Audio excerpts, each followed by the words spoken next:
Look at that. And we've got Tom Beaujour, who's a Nada Surf. I don't even know how to say that band's name, but look at that. Look at all those guitars back there. Oh yeah, that's the dude. I actually produced them. I'm not in the band. But no, I know you produced them. I know, but no, sorry. You're a guitar wrangler, I think it says in one of the credits. Yes. No, the guy. That's what people come to me for, I think. Look at that book. Whoops. There we go. Look at that book. If I can get it to it. Cool. What's up, nice guys? By the way, I'm Jeremy. Nice to meet you guys. Jeremy, by the way, he is Montreal's #1 on-air personality. There you go. That's the book. There you go. Also, notice the umlaut. Oh, the umlauts. Of course, we got some umlauts. But you know what? Let me just start with this. With since we're talking about the '80s, today is one of those days that it marks history. Alan, you were involved. February 2nd, 1988. Guns N' Roses' Great White play the Ritz, which is one of these launch pad moments. Care to comment quickly, all three of you, in terms of how important that was to the scene? I was there. Oh, well, I guess Alan was too. How was it? Jeremy wasn't even born. I was not born. You were not born. But how was that, Tom? It was. I remember.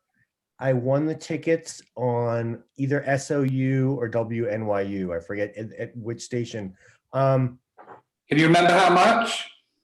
How much they? Well, they were free if you won them. Free. I won would them. have paid if he won. I've $13.50. That sounds right. Let me see here. Hold on. I've got a picture of the ticket in my phone here because I had to post it. $13.50.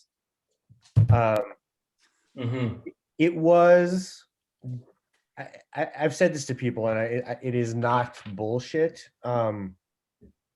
One of probably 5 concerts that I've seen where I had already bought the Guns N' Roses record. I was familiar with them, and that's why I wanted to go.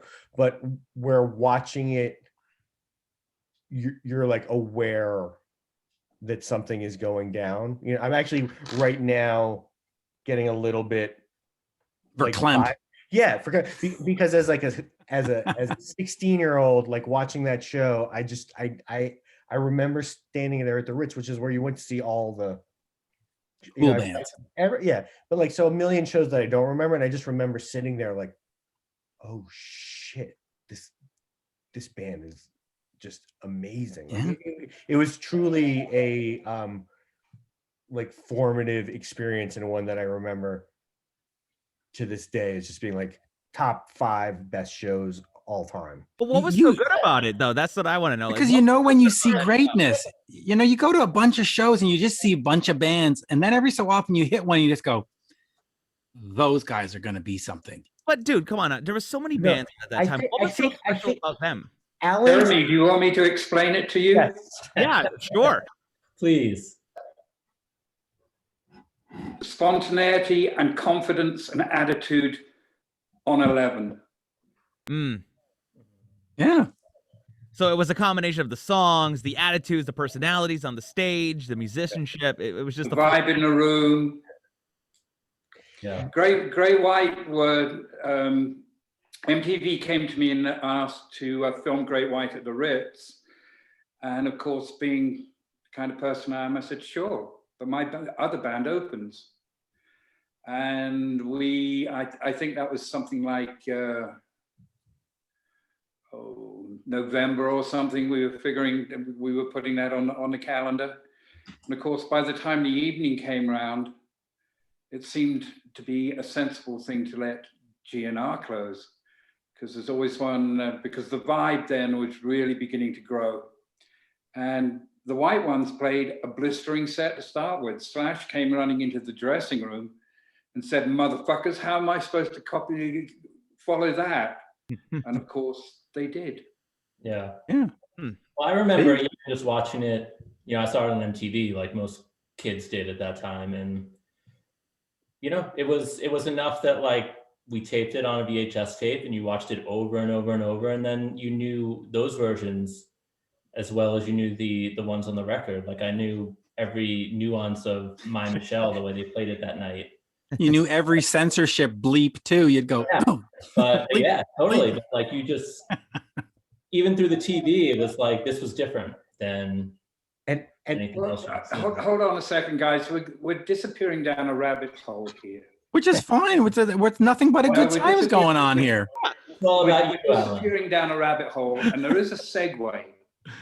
Yeah. What we're here to talk about is this, which, when it was left on my front doorstep, put my back up and trying to pick it up. You see how thick it is? Yeah, My it's Lord. Yeah, it's like a phone book. So Wait until you get the hardcover. it's 536 pages. Right. Well, you know, this is a good segue because, you know, Mitch and I wasn't even supposed to be on this interview. We were talking about it. I'm like, dude, you know, I'd like to talk to these guys because you're writing a book about a decade that I went to high school. I was born in 1994, way after this whole scene was come and gone, right? So I'm in high school. Everybody's into, you know, modern electronic dance music stuff. And here I am blasting Poison and Guns N' Roses and all the Hold on. When was high school for you then? It was 2004? Dude, I graduated in 2011. So that's what I mean. Like, you know, to get this book, and for somebody that's my age, just so completely mesmerized by that whole scene, it's like, you know, I'm the perfect demographic for this book to learn about the whole scene and what was going on. So, you know, it's interesting to talk to the four of you guys and for you guys to just tell me about what was so special about that time. Well, let me Jeremy, let me give you one quick comment, because there was a segue I was coming to there. In the best rock and roll shows, we're looking for cohesive spontaneity, a tremendous presence, a power being emanated from the stage. When you're recording, you're looking to catch a moment. And I have to say that once I spent a day with this book, I went, you know, they caught the moment. I would say that anybody who's into 80s rock and roll has to have a copy of this book. Thank you very much. That is a You caught the moment, guys. thank you. Not everything is absolutely accurate and truthful in it. I mean, people have had 30 years. Well, listen, Tracy Tracy Guns was quoted. So, they've had 30 years to polish their sense of their own mythology. But I will tell you this, that as somebody who was there at the time, I read this, and the first reaction I had, which was the best reaction, was I was laughing time and again. It's highly entertaining and it's revealing. I'm curious to know from Tom and Richard, what was the most extraordinary thing that was revealed to them during the process? Do you want to take it first? I mean, there were a number. There was one larger theme that to me was the most revealing thing, that, like, growing up as a fan of this music, and you really do, as a, you know, I was right in the sweet spot. I was 15 and 86 or whatever, 15 and 86. You don't really understand the amount of work people put in, and to me, the biggest revelation, I mean, there were some other much more lascivious revelations, but the biggest theme that I walked away from this book was just like all the dudes in these bands. I mean, as much as they could have, they were, some of them tremendous fuck ups, were so absolutely dedicated in this era. This was not like an era where being in a band was like an activity you did after school. Like the level of commitment and the level of work that everyone in this band put in this book puts in to reach the success that they attain is just like mind-boggling. And to me, that was a real it was a real, you know, revelation that to a person, all of these people were just so incredibly. Tom, you're dead on. And one of the things that made me smile too was the remembrance that in certain cases, maybe ambition and determination exceeded talent. But the one thing about all those rock and roll shows that you put on, and they're a lot of work, is it's supposed to look entirely spontaneous and effortless. Yeah. But there's a lot of energy and a lot of intelligence behind making it happen. Yeah. And I would say another thing, and Tom and I have talked about this, and I've probably mentioned this to you, Alan, is the fact that how DIY the scene was in the early days, especially. If you look in LA and you have Mötley and Rad and Great White and Dokken and all these guys, Poison even, like these are guys who they're on independent labels. They're kind of scraping it together on their own. They're certainly scraping the stage show together on their own. On the East Coast, Twisted Sister and all those bands are doing the same thing. You know, Wasp is in a garage making their big fire sign and, you know, and actually tooling their, you know, codpiece belt and all that stuff. Like out of gardening implements. Yeah, out of gardening implements. And, you know, people, I think, look at this music, they view it through the lens of the late 80s and, you know, and as a very corporate MTV, you know, sort of scrub clean type of thing, which some of it was at that point, some of it at that point even wasn't. But certainly in the early days, like these guys, you don't have to like this music, but you have to respect the fact that they were doing it. They had nothing to go on but their wits. They certainly didn't have record labels that were interested in this shit in 81, 82, 83. Alan, you know that. I mean, you were interested in it, but the majors weren't. You know, it's as DIY as punk in the 70s, as indie and college rock in the 80s, like, and maybe more so in a lot of ways. Well, I think it's also because, you know, they were starting and creating something from the ground up. Like they were just basically creating something that didn't exist before that, you know? Yeah. And also, Jeremy, you know, it's weird, which I think we both learned and which gets repeated over and over, and Alan can probably speak to this as well. In like 1980, 1981, 1982, they were creating a new thing, but actually they were viewed like the bands, if you were a band with long hair playing hard rock music in 1980 or 1981, you were considered, and Rudy Sarzo says this in the book, we were considered to be dinosaurs. People were into Elvis Costello, they were into the Knack, they were into the Go-Go's. If you look at the bands that were playing the whiskey then, you'll see like Go-Go's, Knack, Plimsolls, blank, and then like one day out of the months, it's like Quiet Riot.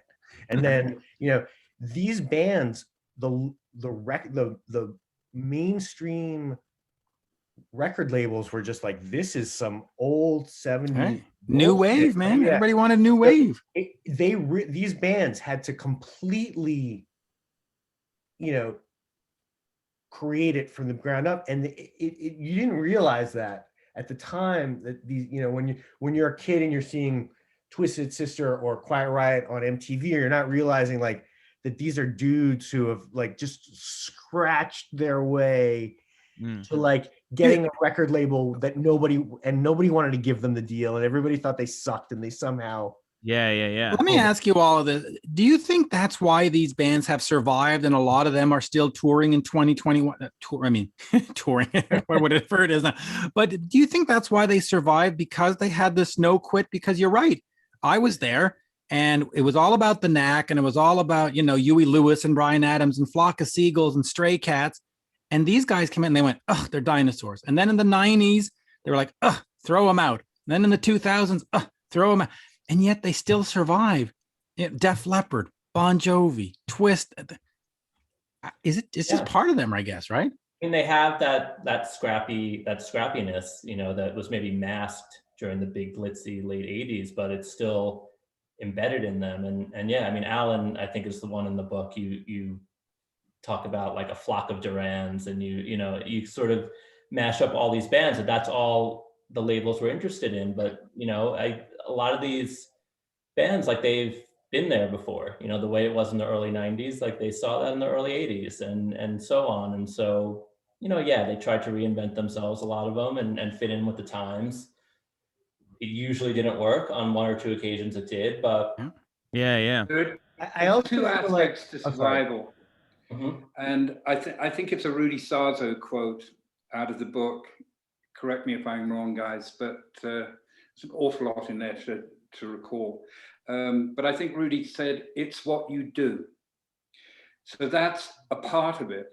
And the other thing is that I remember in 1977, I was visiting a distributor in Minneapolis, and they invited me to go to a gig with them that night. And the gig was with a band called the Grateful Dead.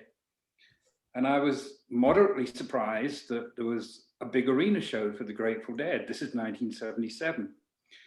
And then I turned up to the gig and was flabbergasted to see the age of the audience.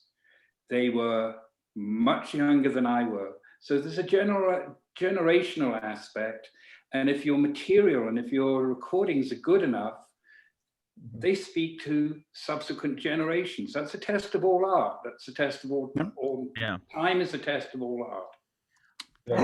I have a question for Tom real quick, because you write this book and it's a celebration of the 80s, and yet when you're editor-in-chief at Revolver didn't cover Poison. I mean, you didn't have a lot of that.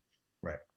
Talk to me about promoting music and being involved in a scene where you sort of say, listen, I love you guys, but I can't have you in this magazine. And well, even more extreme than that. I mean, my magazine career started right out of college I started at Guitar World magazine as an intern and then as an assistant editor in like 1994. Year I was born. There you go. And that year, don't feel old, Tom. Don't feel old. I know. By then, like 1994, it was as if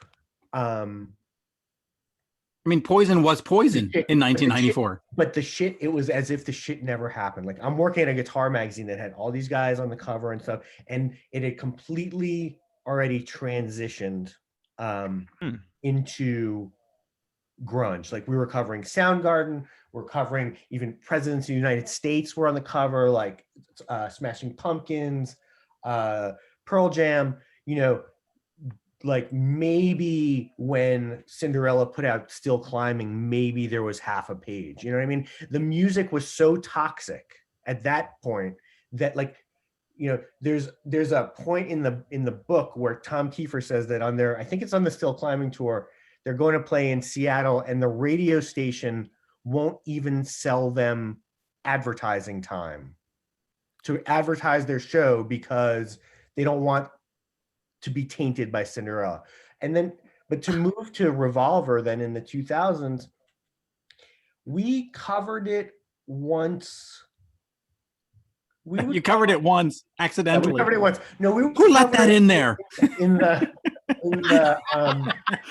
what the fuck? Yeah, in the context of like other bands loving that stuff.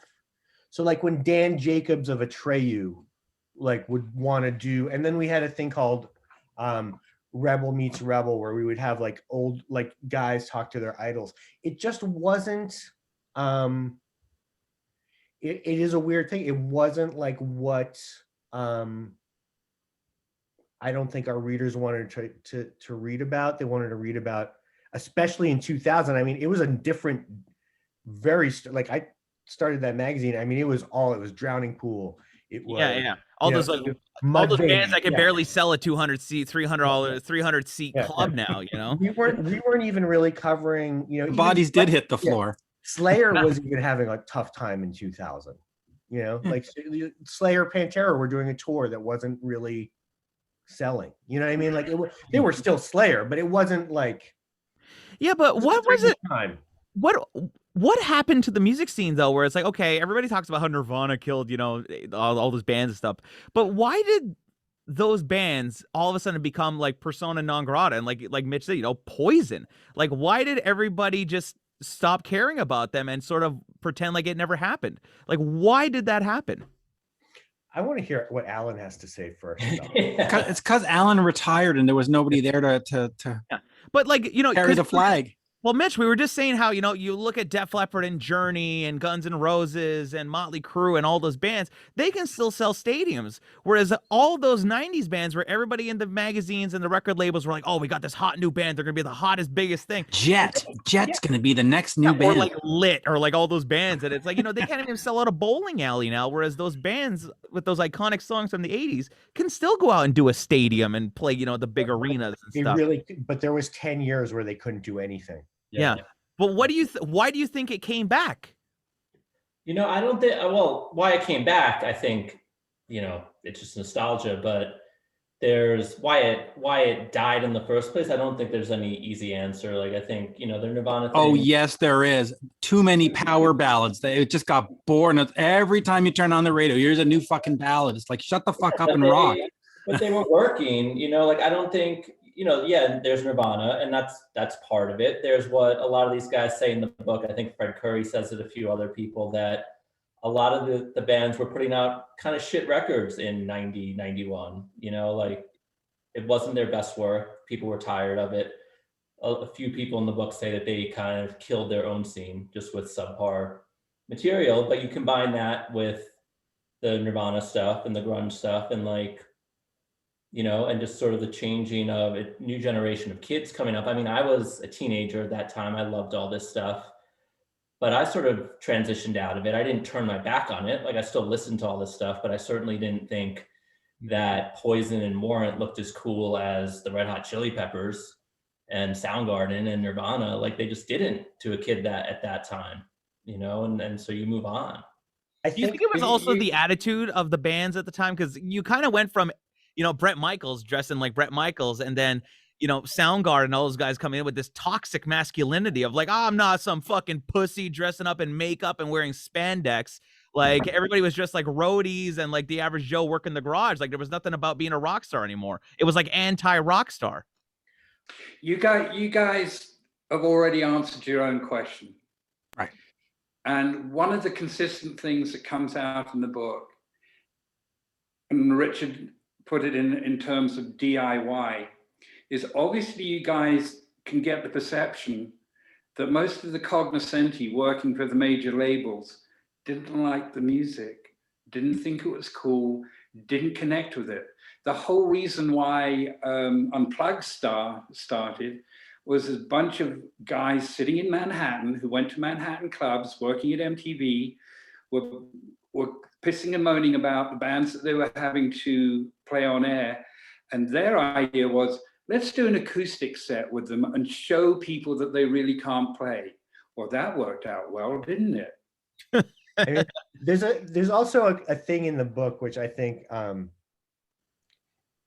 is interesting, which is when the grunge stuff comes out, and actually Steve Brown of Trickster, and Def Leppard. Yeah, and Def Leppard and Styx, and the Eric Martin band. Yeah. Yes. He's, you know, he points out, and a lot of the bands point out, like the guys in Skid Row, they love Nirvana. You know, Nirvana turned down tours with Skid Row. They turned down tours with Guns N' Roses. Pantera opened for Skid Row. There was a Concrete Foundation. I saw that tour. LA. Oh, wait, hold on a second. Alan, didn't Nirvana open up for Guns N' Roses? Because I heard a story they played at the Verdun Auditorium in Montreal, and they opened up for Guns N' Roses, and Nirvana got booed off the stage at that show. Do you remember anything about that? Not during my my time in the seat.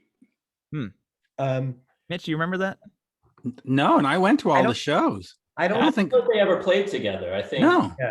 Yeah. Kurt Cobain thought that.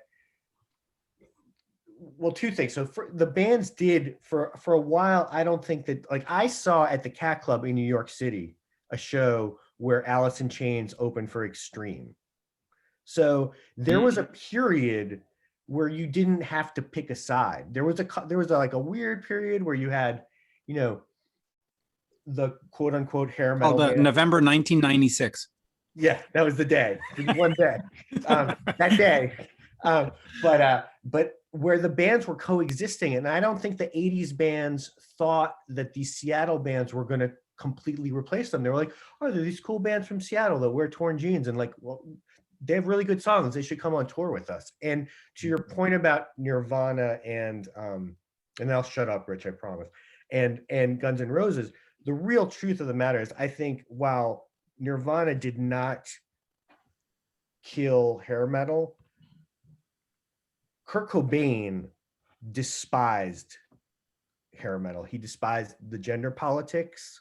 He despised the, like you were saying, the masculine, but the you know, he hated that and actually had a really big feud with Axl Rose. You know, they like, and Kurt Cobain was like against hair metal, and I feel like as the patron saint of this music, I think he influenced a lot of people to be like, okay, either or, you know, I'm throwing this shit out. And that's what Steve Brown of Trickster says, is like, you know, these dudes in Alice in Chains and Soundgarden, like, we're drinking beers with them one day and on tour and backstage, and then the next day they're telling people in the media that we suck. And I think that there was a certain point of coexistence, and then a point where the new generation of bands somehow like got this sense that like we have to be other. You have to pick a side. You have to Tom, pick a side. Tom, Yes. you got to explain something to me. How does somebody with Cobain sensibilities end up with a Courtney Love? John end up with Yoko. I don't know, you know. By the way, you Yoko want, is a very bright person. I'm going to tell you a story about Cobain that's not in your book, but I actually babysat Frances Bean Cobain when she was 5 years old once. I was over at Phil Lewis's house in LA, and he was doing music for Fox Sports, and he got a call and said, "I gotta go." He said, "Do you mind?" Because he had Madison and Paris, I guess, or his kids. He says, "Can you just stay here and babysit them for the night?" And he gave me a phone number, and he said, "If there's any problems, phone this number." And it was Drew Barrymore. He goes, if there's any problems, you just phone Drew Barrymore. You just phone Drew, and she'll come over and take care of it. And I'm just like, I think I'm just going to create a problem. This sounds like a good. I might just have to create a problem to. But yeah, so when she was 5 years, so we're like, whatever, 1996 or 97, I babysat Frances Bean for one evening. So there you go. That's my 6 degrees of separation from Courtney and. Look at you, Mitch, always making it about you. I know. Love it. I have to be the news. Richard, you haven't spoken much, but you've had a chance over the years to interview the Van Halen guys. Talk to me about their importance, and they're included a lot in the book. Obviously not a hair metal band, but talk to me about them and how important they were to sort of setting that seed and getting the Starwood going and getting the Gazaris and being part of just getting that hard rock scene moving in LA. Yeah, well, I think, you know, I mean, obviously they're extremely important. They're not a big part of this book because they're almost like this sort of thing that's like floating over the book, because everybody, especially the bands that are there in 80, 81, 82, you know, unprompted from Tom or I, they're mentioning Van Halen about everything. And surprisingly to me, actually, I think because Tom and I both come from this guitar world background, it's always been about Eddie. But in the book, most of these guys were talking about Dave. Because I think just the visual of Dave at that time made such an impact on these bands. But, you know, Van Halen, no, they're not a hair band, I think. And even Michael Anthony in the book talks about, you know, he's like, we're not these bands. Like, we never wore makeup. We weren't doing this stuff.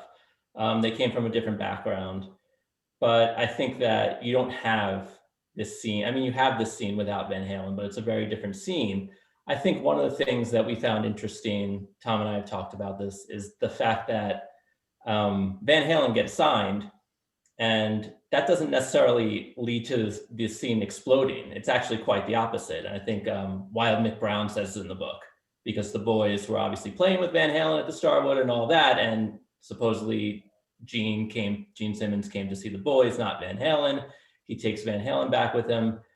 Van Halen gets signed, and the door just kind of shuts. And then that's when all the punk and new wave starts. And Wild Mick Brown is like, why, if Van Halen could get signed and sell millions of records, why wouldn't they sign the boys? And why wouldn't they sign Quiet Riot and all these bands? But the fact of the matter is, like, Van Halen was a different thing. And they weren't just being swept up in this wave. Like, they were being swept up because they were the shit.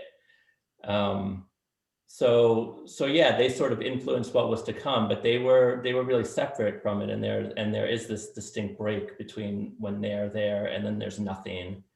And then there's Mötley and all of that stuff comes in.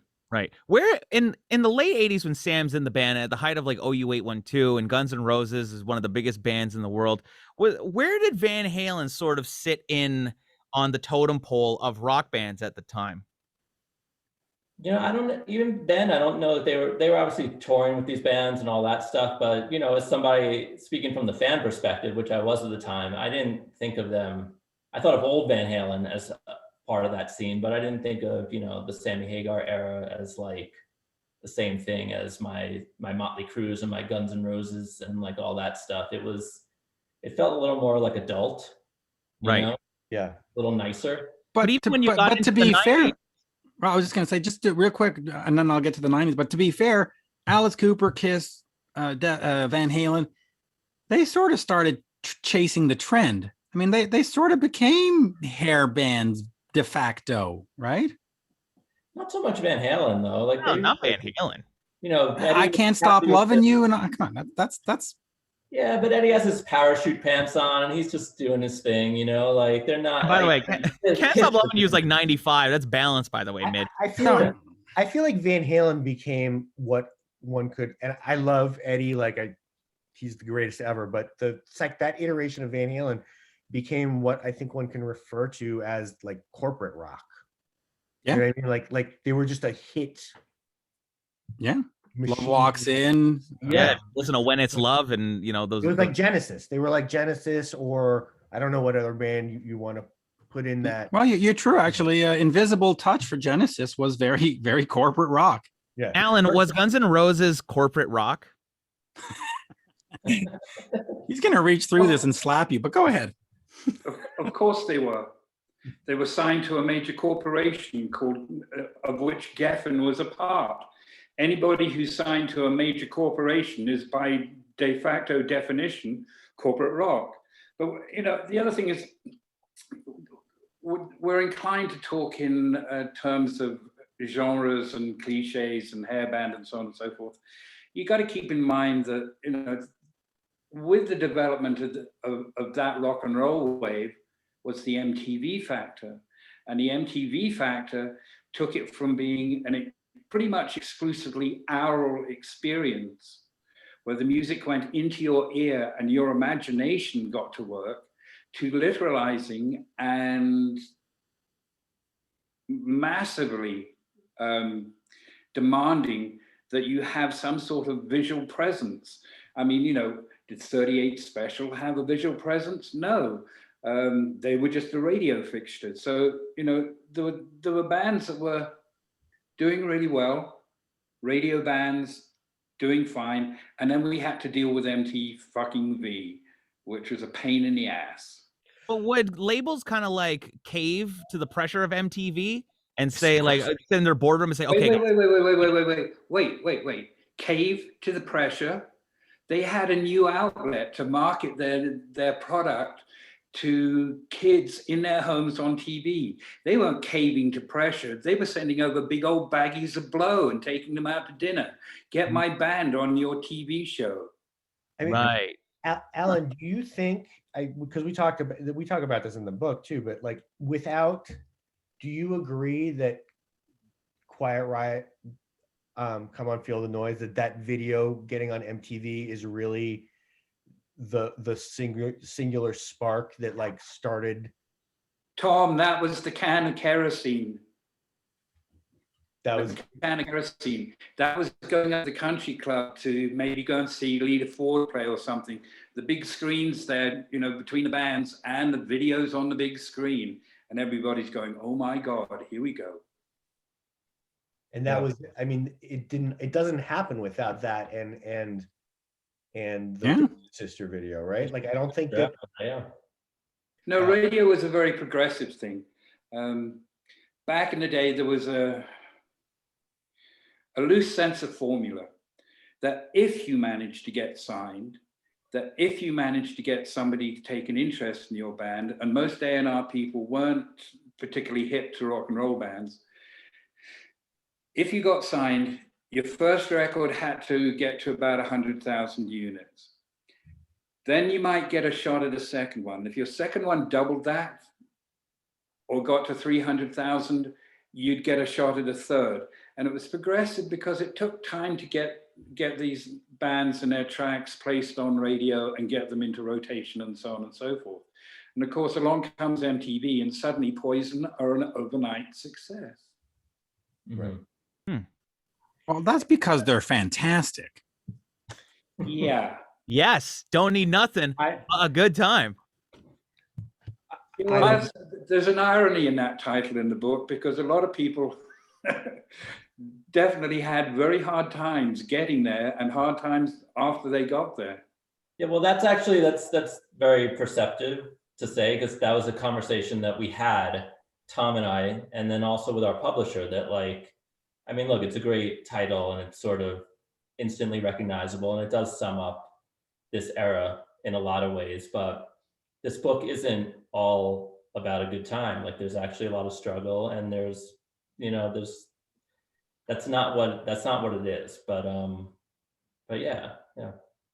But Jeremy, also to answer your question about MTV, it's one of the things that made it impossible for these bands to retool in the 90s is that they had been, you know, you could not, you were not alive during this era, but MTV. Isn't that weird to say? Yeah, but like MTV was like bang, bang, bang, Whitesnake video, boom, you know, this video, that video.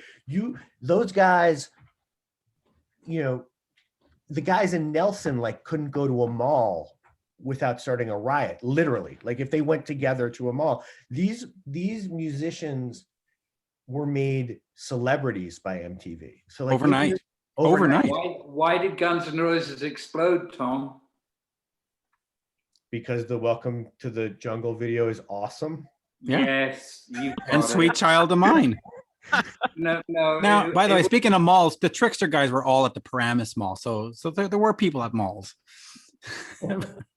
See, they get the joke. They know that joke. But yeah, go ahead. Finish what you were saying on that. Mm-hmm. Just that there was that the guys in these bands, and it for which some of them were not mentally prepared. You know, I think went from being musicians to being, you know, as famous as people are today. Like, and you have to remember, there wasn't like a million things happening. There was MTV happening. So if you had a video in rotation on MTV, you could not go things weren't like all divided up. Like you were famous everywhere in America to every kid that had seen your face. And, you know, once that happens too, you can't suddenly like change your look or be like, oh, I didn't do that video. Or so I think it was such a symbiotic relationship between these bands and MTV, you know. I'm just going to say, I never thought of that, but you're right. They had this tool that made them big in the 80s, and in the 90s, they didn't have the tool. So, and they didn't have any kind of plan B or creativity of like what it was like. You make an album, you make a video, and then it was like, well, you make an album and we don't have a video. So what the fuck do we do? Yeah. And it was beyond not having a tool. It was like this tool that you had is actively going to destroy you. And I think it's in the book, it might be Joey Allen from Warrant that says it. Tom, maybe you would remember, where he runs into someone from MTV, I think Rick Krim, at some party or whatever, and he pulls out his credit card and he's like, please, I will do whatever I can, please play my band's video. But you know, it was just, there was nothing that could be done. Like it was just over. Here's another point to that. Yeah. The people who ran MTV were people who lived in Manhattan. They lived a Manhattan style of life. Manhattan is yet to, from as far as I'm concerned, produce a bona fide, authentic rock and roll band. Most of the bands in the book played to Peoria. They played to the Midwest. They played to Texas. They played to Colorado. They played to Arizona. You know, put a Great White record out. Farmington, you know, in the middle of nowhere in the desert, would be on it in a heartbeat. There was a connection between these bands that was far more blue collar, ordinary America than Manhattan. And the people who ran MTV were in Manhattan. I mean, it's why they put on Beavis and Butthead to take the piss out of the bands. Well, I would even venture to say that these bands still don't play Manhattan. They still play Jones Beach on Long Island, and they play New Jersey, and they play Albany. Like they still don't play Manhattan. It's 30, 40 years later. You're right. I'll ask Alan and Tom, of course you were with Revolver, but you know, these bands were good to you, the media back then. And then all of a sudden 1991 or 1992 hits, and then all of a sudden the only person they're talking to is Jerry Miller. Why do you think the press completely shut them out right away? I mean, yes, you know, other stuff is hip and happening, but isn't there a little bit of loyalty that's saying, hey, you know what, Bret Michaels sold us a few copies, let's throw him a bone? Like, why did they just say, forget it, we're done? Probably boredom, probably having an attitude of definitely not cool anymore. But what about loyalty and say, hey, these guys were good for us for 10 years. Darling, if you want a friend in Hollywood, go buy a dog. I think that some of the magazines did. I forget who it is. The guy from Hit Parader says like that he held on. Sesher? Andy Sesher? I think it might be. Is it Cheshire who says like I held on putting Warren on the cover and I probably made a mistake because it is him, yeah. Because he went. But you also have to remember, sort of to Alan's point about, you know, Manhattan or whatever. These bands were never actually covered in the mainstream media. I mean, you can count, there was 2 Bon Jovi Rolling Stone covers where basically they character assassinated him. And like, there was, you know, there was a Sebastian Bach cover. There was a Mötley Crüe cover where they made Guns. It was a Guns cover. But like, it's probably a dozen covers between, True. you know, that. Yeah, you're right. That whole. So this was not a music that the music press had really, they really only covered it when they were backed against the wall, like the Bon Jovi or the Guns record. And Guns was different because Guns had like they understood, and Izzy understood like Johnny Thunders, and like they were channeling something else. But, you know, Rob Tannenbaum, who's a writer who's interviewed in the book, he got sent to do the Bon Jovi cover story for Rolling Stone, and they basically sent him because he was the new guy and like nobody wanted to do it. So there was a hostility within the press, you know, to these bands anyway. So I think they were just, you know, the second that they could just not have to cover it anymore. Yeah. But I think the kids spoke too. I think they probably stopped buying the magazines that had Warren on the cover, you know? Well, I didn't. God bless you. I never bought Rolling Stone. Fuck that. No. But there you go. Listen, this is a fantastic book. And I love the fact that it's, you have all these stories told by these different voices, you know, the Billy Rose and the Tracy Guns and the Alan, and they sort of all paint a similar picture, but not the same picture, which is kind of interesting that they all these memories are in the ballpark, but not exact. You know, it's great. Yeah, I think that was actually. Pardon me? Sorry. I was going to say that was one surprising thing to me. That, I mean, obviously everyone has their own story, and some are really kind of out there, but for the most part, all these guys had a similar viewpoint on what happened and what went on, and like where they kind of stood within the whole scene, and like acknowledging like who was here, maybe who was here and who was here, and being pretty reasonable about it. And yes, not everything said. I mean, people have their own memories, but for the most part, I feel like people were pretty clear-eyed about what went on and how it happened. And, you know, that was kind of refreshing, actually. I think you're being modest about something there too, because much to my amusement at certain points, it's an oral history.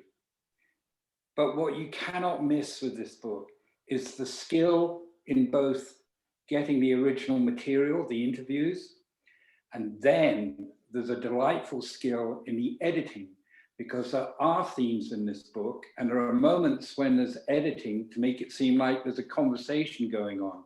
There's a very skillful thing that's done by these two guys in this book. Agreed. You keep a theme, you keep themes going. It's not just that everybody said the same thing. Tom and Richard recognized certain things and constructed a really good book. Oh, absolutely. And what were you going to say? What was your question, Tom? This is much more granular, but I need, because I still, even though we've spent so much time in the book on it, Alan, why do Don Dokken and George Lynch hate each other so much? Like, what is it is the most enduring toxic relationship in this book. You obviously haven't heard of Rat.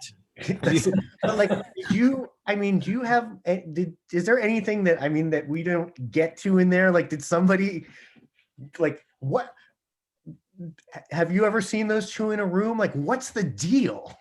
I used to live with Don. We lived together for a while. So my simplest response to your question is, have you ever met George? I've not met George. Yes, actually, yeah. Yes. George is interesting. I've got to say, every time we do an interview, he's always doing 10 other things. I've had him on a motorcycle. I've had him checking out of a hotel. I've had him shopping at whatever Home Depot. He's always doing 3 things at a time. It's the most fascinating interview subject. It's like, that would be super annoying. It's like, dude, like, you're doing an interview, just like do one thing. Can you talk to me for like 15 minutes? Like, get off the motorcycle. Like, it sounds unpleasant. So maybe that's why they don't get along. He's an unpleasant dude. Yeah, who knows? And the Rat story, I love the Rat guys, but I mean, 25 years of lawsuits. It's like, just go play. Go play. So where can we get this book? Is it available in bookstores, or is it like exclusively online?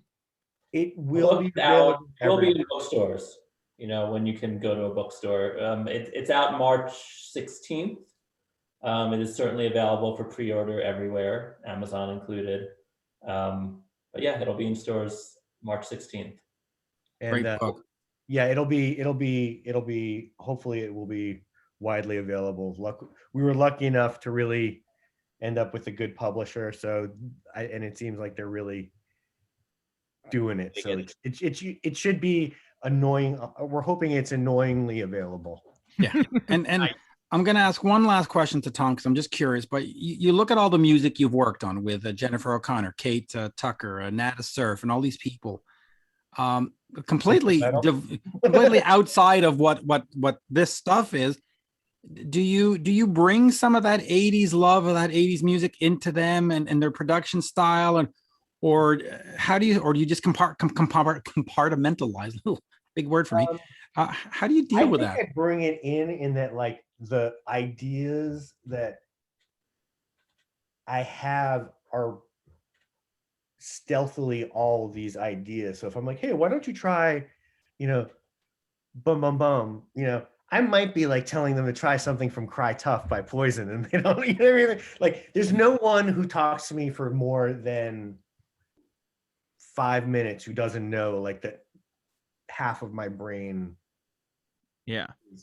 But I did also grow up, like, this is not made up. I had a 90-minute Maxell XL2. Jeremy, you won't know what that is. It's a cassette. Well, you know the cassette, but I do. That was the good cassette. That was the standard. That was the gold standard. Those were fucking expensive cassettes. If you gave a shit, that's what you recorded something on. That's right. When you bought a box of like 6 of them, they were like $30 or whatever. That was the good shit. Was $30 a lot of money?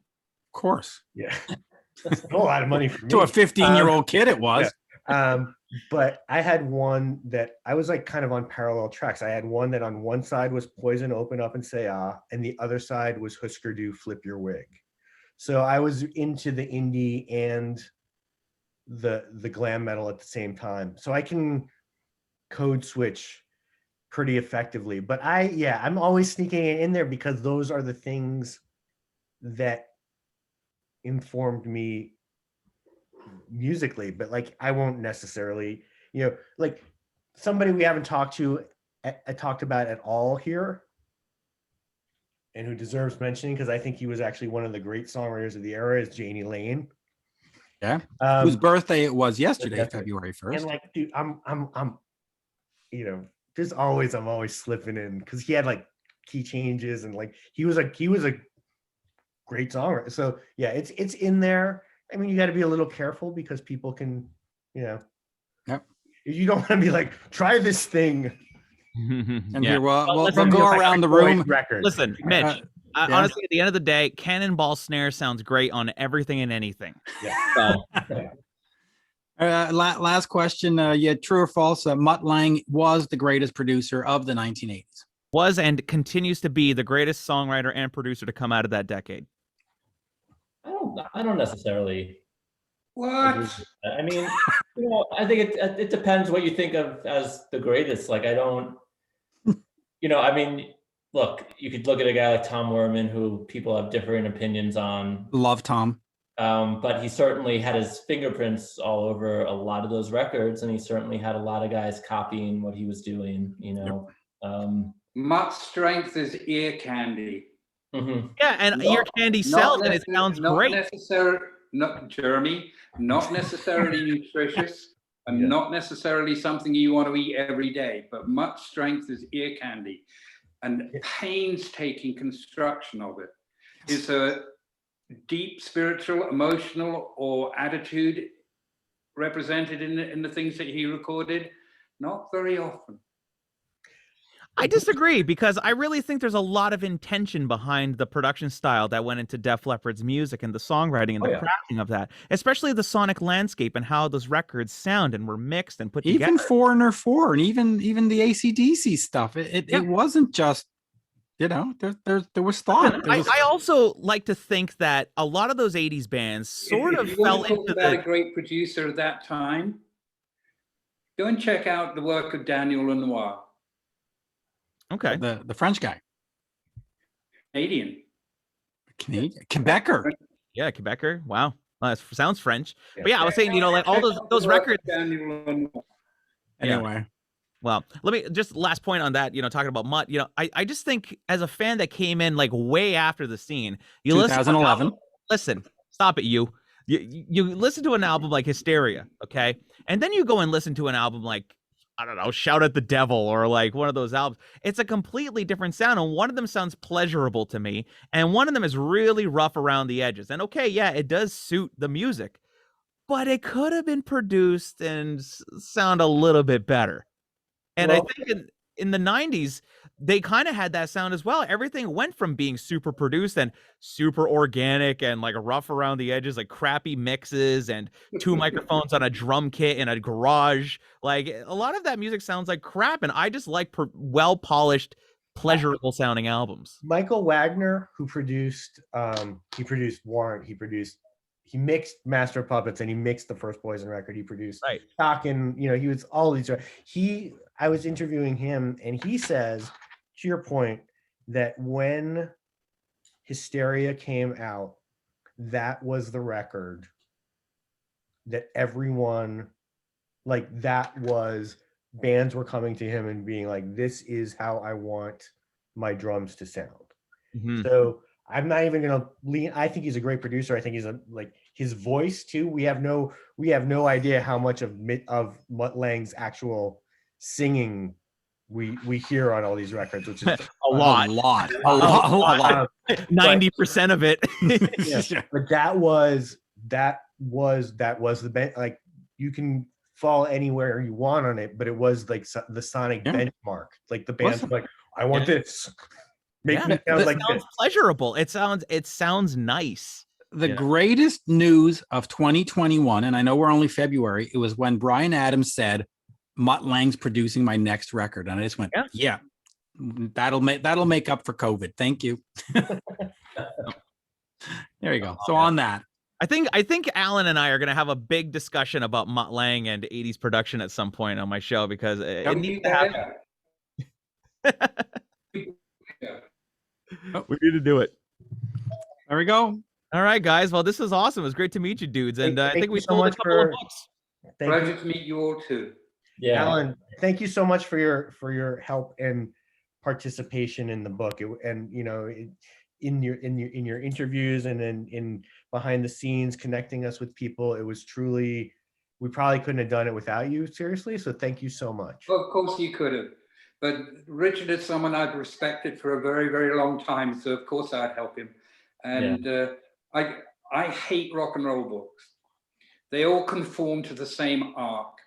There's the vitality and the exuberance of the early days, and then the collapse into dissolution at the end of the band.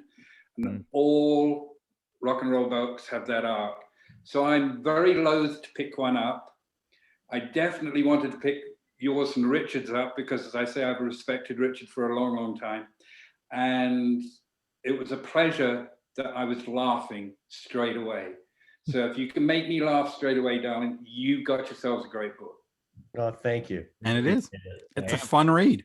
I got to get this. I need it in my hands. Yeah. Awesome. Absolutely. Hey, And I have to say, Alan, your book was the only one that I was a little bit scared to have sent out, because I really did respect what you would have to say about it and what your opinion would be, because you know your shit, and you were and you're in. And you know I'm blunt. And I didn't want you to feel you were misrepresented at all, and hopefully you don't. But it means a lot to hear you say nice things about it. So no, it's a good one. It's worth having. Absolutely. Anybody who's into the music of the period, go buy it. thank you. Oh God, this whole conversation is turning into a power ballad. Merci bien. Thank you so much, everybody. all right, thank you guys. Merci, hein. Merci beaucoup. Talk to you later, Merci. guys. Plaisir.